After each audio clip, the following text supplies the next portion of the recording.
Welcome to Relationship Talk with Laura, where we're changing the world by improving one relationship at a time. Last week we talked about forgiveness. Just a reminder to you, our quote last week was, "To err is human, to forgive is divine." And isn't that the truth? I don't know about you, but I love it when my husband forgives me, because I certainly make a lot of mistakes myself. So last week we talked about no biggies. Just to remind you, when your mate does something that they really don't mean to do, 1, always assume the best about them, please. Number 2, let them know that it isn't like them. Number 3, say, no biggie, and let it just run off your back. And then next, say something funny, laugh about something together, and then just let it go. You know, forgiving your mate, there's nothing like it. It truly is showing great love to them. So today now, we are going to talk about love languages. I laugh over that because psychologists today all over the world know what the love languages are. I think about my parents and I doubt that they even knew what it was. They just tried to give each other love.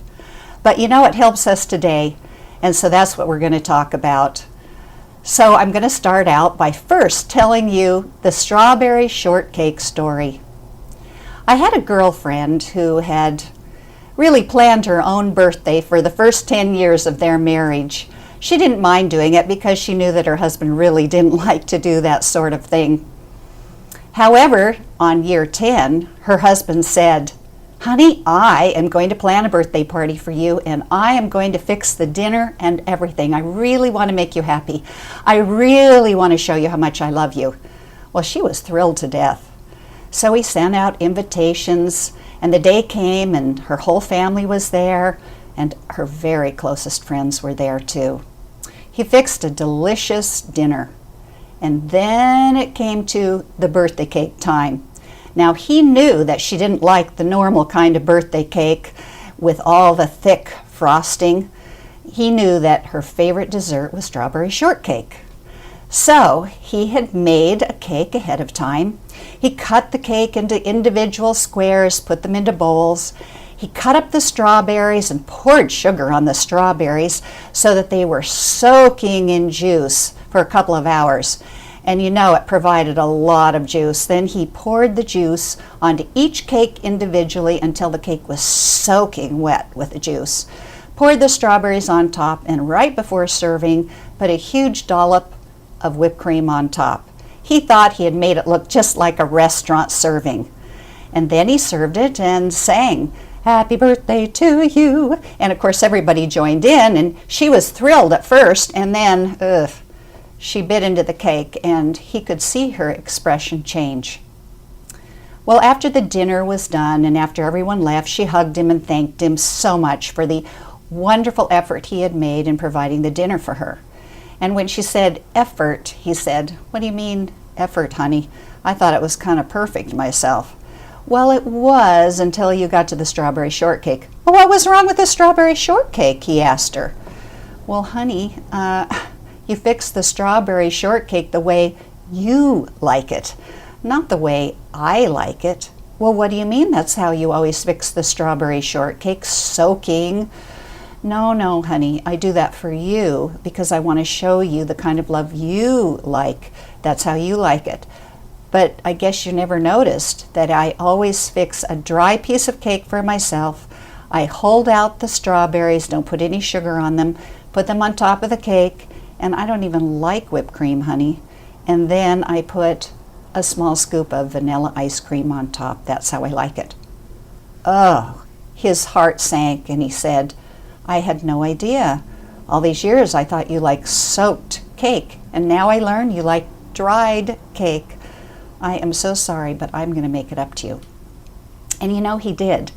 The next week, he fixed a birthday dinner all over again for her, and he fixed strawberry shortcake just the way she liked it and sang to her all over again.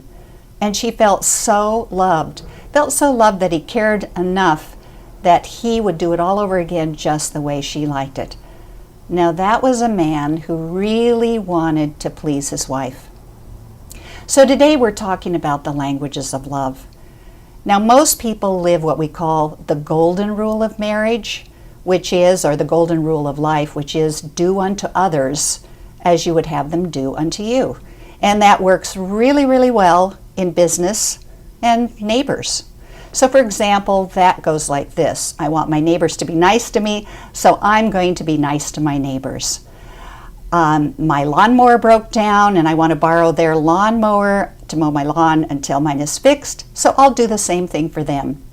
I'll babysit their dog while they're on vacation because I want them to babysit my dog while I'm on vacation. And in business it works like this. I'm going to be honest with you because I want you to be honest with me. I'll give you a good deal because I want you to give me a good deal. That's just a great policy in general to live.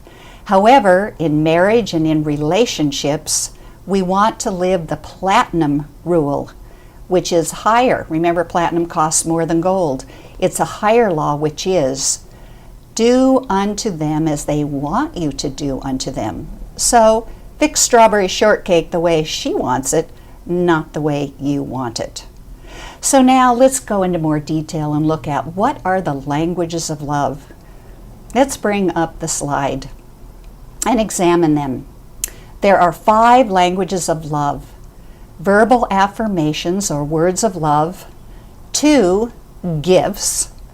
3, quality time spent with each other. 4, non-sexual touches. And 5, acts of service. So what does each one mean? Verbal affirmations of love simply means that you tell them on a daily basis, I love you, you're beautiful, you're wonderful, thank you for this, thank you for that. Positive reinforcement. Gifts could be flowers once a month. It could be a surprise little token here and there. Quality time means that you spend time with each other on a daily basis, regardless of what you do. Non-sexual touches are things like greeting each other with a hug and kiss. They're things like touching each other as you walk by them. Those things are very meaningful. And the last one are acts of service, meaning I'll take out the garbage every week without being asked. I'll paint that room for you that you always wanted me to paint. I'll hang those pictures on the wall for you. I'll wash your car for you. Some people, they feel most loved when their mate does something for them. So now you're asking me, well, Laura, how do I know what my language of love is? Okay, I'm going to give you the fastest, easiest languages of love test you will ever take. 4 simple questions. We'll do it right now together. And don't worry, I'll post it on my blog so that you can have your mate do it too. Number 1, remember there are only 4 questions and keep track of your A's, B's, C's, and D's. Number 1, on our anniversary, I prefer my mate to A, give me flowers and or gifts. B, spend quality time with me. It doesn't matter what we do. C, take me to a restaurant and talk about romantic things. D, cuddle on the couch with me watching TV. E, do a project on my to-do list like paint the bedroom. Okay, number 2 question. I do not feel loved unless my mate does the following on a regular basis. A, gives me a surprise gift or flowers. B, spends time alone with me doing one of my favorite activities. C, tells me daily that he or she loves me. D, hugs and kisses me goodbye and hello each day. E, does chores for me. Number 3. Now some of you are thinking maybe I'm 2. Well, we all love to be loved in all of these ways, but do the best you can to find out what your primary language of love is. 3, I know my mate loves me when he or she, A, buys me something that I want. B, plans a weekend to be alone with me. C, writes me a letter about how much he or she loves me. D, touches me on the shoulder every time he or she passes by me at home. D, or E rather, volunteers to wash my car for me. I'd really like that. Okay, number 4. Remember, it's 4 easy questions. If I could change one thing about my mate, I would ask him or her to A, surprise me with flowers once in a while. B, spend more time with me alone. C, compliment me more often. D, give me more hugs and non-sexual touches. E, help me more often around the house. So now, add up your A's, add up your B's, add up your C's, and add up your D's. Which one are you? If you have mostly A's, then that means that you prefer gifts, or verbal affirmations of love, rather. If it's 2, it's gifts. If it's 3, that is, if it's more C's, then it's quality time, and so on. Let's take a question. This question comes from Sophia in Chicago. I come from an Italian-American family. That means that home-cooked Italian food is important, and lots of it. It is a way that we show our families that we love them. By cooking, I mean. So I thought that when I got married, I would show my husband that I loved him by cooking for him and doing things for him. But he didn't seem to care. He never compliments me on the dinners or the things I do for him. One day I noticed that he was always trying to hug me. Maybe his language of love is different than mine, I thought. Maybe he likes physical touches as his primary language of love. So I started to give him unsolicited hugs and kisses and cuddled with him on the couch. It worked. One day he said, I feel so loved by you, Sophia. I'm so glad I married you. So my question to you is, did I do the right thing? Is this really my husband's language of love? Well, this is what I have to say to you. I don't know about you, honey, but I'd Oops. head for the hills. Head for the hills. Wrong one. This is what I have to say to you. Hallelujah. Hallelujah. That says it all. That was Brunhilde. Yes, you did the right thing. I am so proud of you because you tuned in to your husband's language of love. Congratulations. That was fantastic. Here's another question. My husband is retired and seems to be turning into a couch potato. Uh-oh. I come home from work and he's watching TV. I fix dinner and clean up the kitchen and he's still watching TV. I asked him what he'd like to do and he says, I'm fine. I like to get out and do things, but he's happy to stay at home with the dog. He doesn't he doesn't have any serious health issues, but seems to be getting older before my eyes. What can I do to get him up and moving? You need to give him the love language test. Sit down with him and say, honey, I really want to give you the kind of love that you want, and I need to have the kind of love that I need too. So after you take the test, he takes the test, and you compare them, then you can let him know that your language of love is having him do things with you, get out of the house and spend quality time with you. And so good luck on that one. I think it will be a great conversation, and you can definitely improve your relationship with him and he with you. Good luck on that. Now I want to tell you about the time that my husband and I were first married. He seemed to like to rub my back and scratch my back. And I really don't like that. I like to just have him give me firm, long, sustained hugs. And that's what I would give to him. And then one day I figured it out. If he was scratching my back and rubbing my back, it must mean that he would like that. And so guess what? I started to scratch his back, I started to rub his back, and the most amazing thing happened. He thanked me and said he felt so loved, because guess what? I was giving him his language of love. And that is so important, that we speak each other's languages of love. So remember, if we don't do what our mates want, they're going to be thinking, what, I don't matter? They don't care?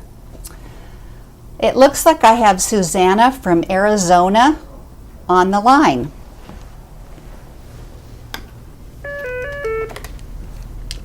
Hello, Susanna. You're on the air with Laura.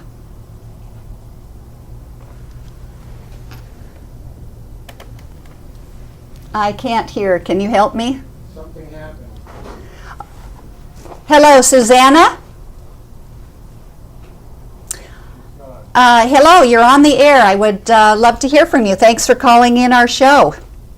Okay, well, I have some relationship problems I'd really love to get some insights on, so I hope you've got some good ideas for me today. Thank you. Thank you for calling in. Can you hear me all right? I can, thank you. Okay, good.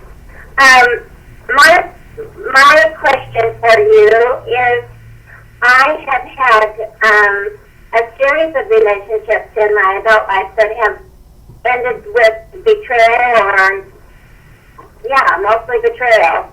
And so it's been kind of a lot of heartbreak, and I'm just been alone and haven't been dating anybody or doing anything for several years, and I'm just feeling like I don't have much of a desire to create a relationship. You have any advice for somebody like me? You know, thank you for calling in, because I think that this is a problem for many of my viewers, and perhaps the insights that you and I come up with today will not only help you, but will help other women out there who are listening who feel that they've been betrayed too and are reluctant to start a new relationship.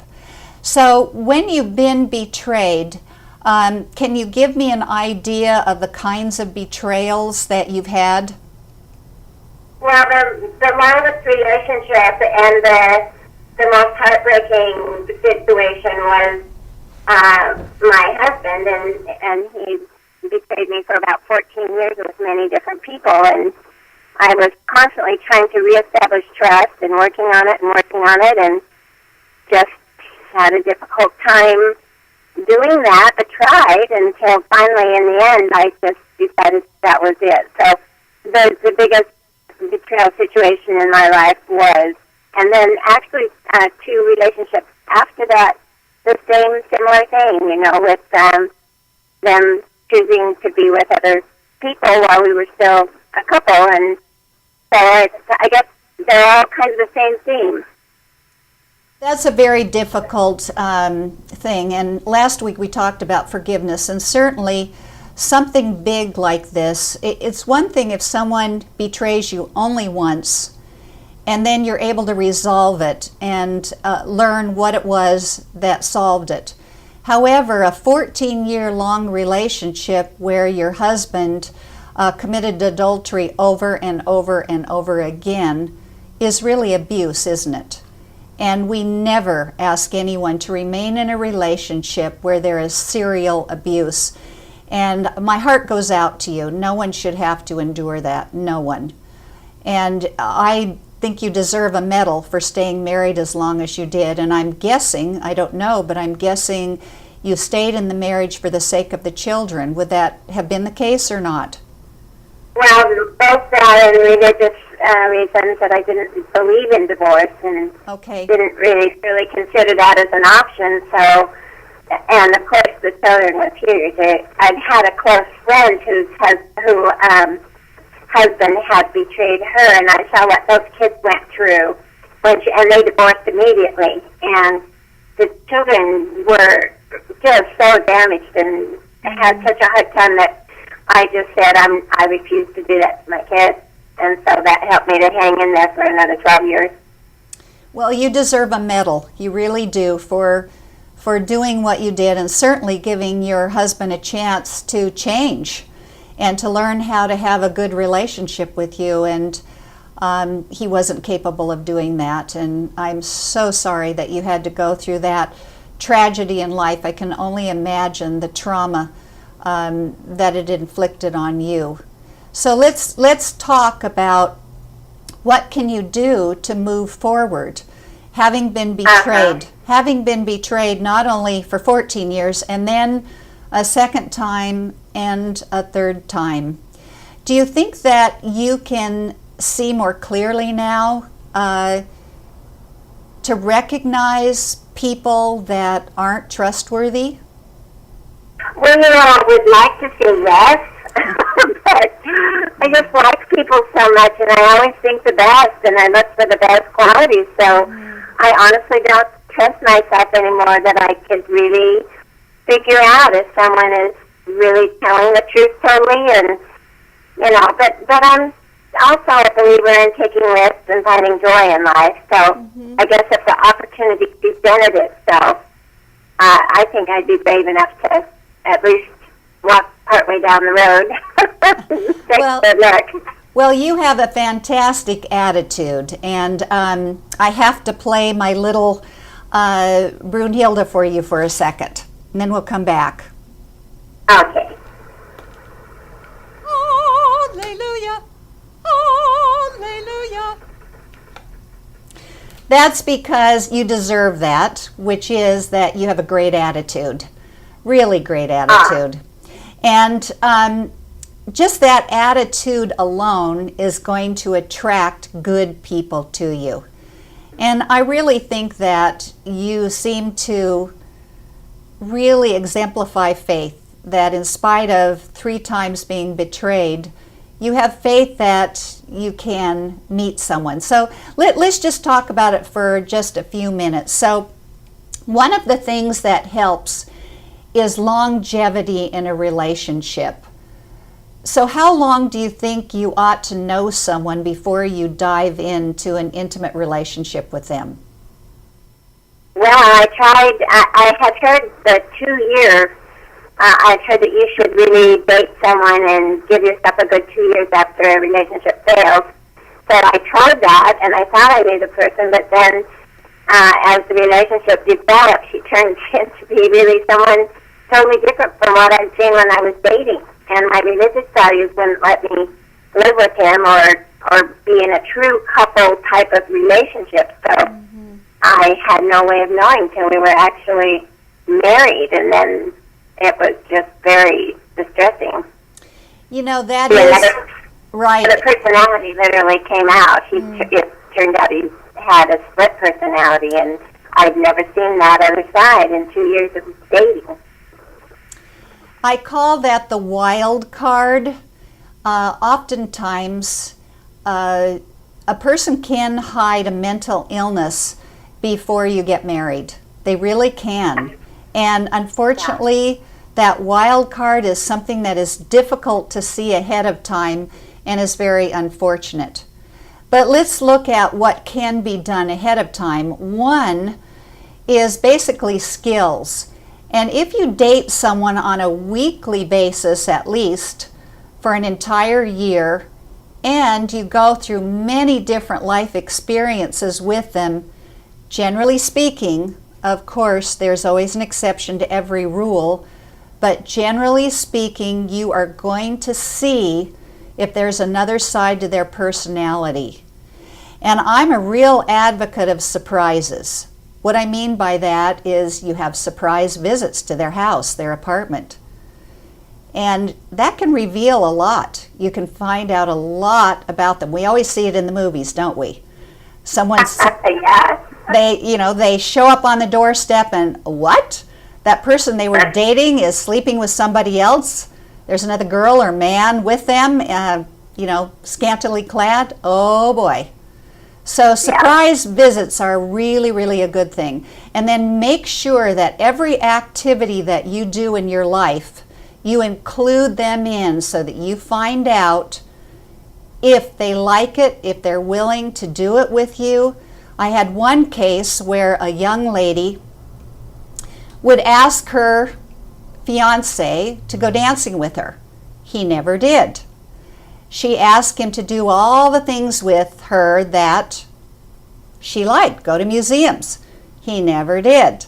But of course, she had to learn video games. She had to learn to do everything that he wanted, going to basketball games, football games, baseball games, watch TV, sports on TV. But he never once tried to do anything that she liked, and she married him anyway. Surprise, surprise, they got divorced. So generally speaking, Susanna, these are the things that would help you. And with your tremendous spirit, I think that you are going to attract the right man in your life. Now one more thing. And I bet you've heard of this because you have such a positive personality. Have you heard of affirmations? I have. Good, good. Why don't you tell our audience what an affirmation is? Well, in my understanding, it's when you say something to yourself that is positive and that makes you feel better about yourself typically because it's a positive thing. So I guess an affirmation for me based on what you've just talked about would be that I can look and find someone who would be a good companion. I just, like you said, based on forgiveness and based on keeping a positive outlook, and then I think your idea to date a full year and all kinds of activities is really a great idea. So an affirmation, I guess, would be that I can do this, and it would be a good thing, and it can have a positive result. That's fantastic. Thank you so much for coming on our show today, and I'm sure that your experiences will help many, many people in our audience. Thanks a million for participating. You. It's been a great opportunity. I appreciate your input. I wish you the best of luck. Okay, thanks. Bye. Bye-bye. Let's go to a third question. I'm Jeff from Seattle. I can't figure out how to make my wife happy. I bring her flowers at least once a month. She often just tosses them on the counter without putting them in a vase of water. I buy her surprise gifts every so often, even jewelry. She says thank you, but rarely wears the jewelry I give her. What am I doing wrong? I'm trying to be a good husband. Jeff, take our love language tests and give it to her, and you'll figure out what the right thing is. All right, next question.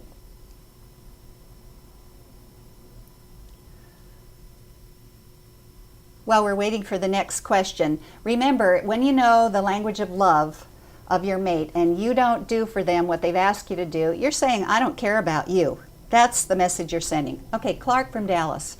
Last Friday, my wife asked me for a divorce. I was shocked. I mean shocked. I don't know what to do about it. I've been listening to your program and wondered if maybe I haven't given my wife the kind of love that she wants. Your language of love, like you were saying, maybe I don't know her language of love. I asked her too if there was someone else. She said no. She just doesn't love me anymore. So what should I do? This is what you should do. I don't know about you, honey, but I'd head for the hills. Head for the hills. When someone says they don't love you anymore, it is a code word for I want out of the marriage regardless of what, and I don't want to tell you why, and usually there's somebody else. And so you can talk to her about languages of love, you can talk to her and say, what can I do? But if she says no, then the marriage is over. So sorry. Well, that about wraps up our show for today. Remember, find out the language of love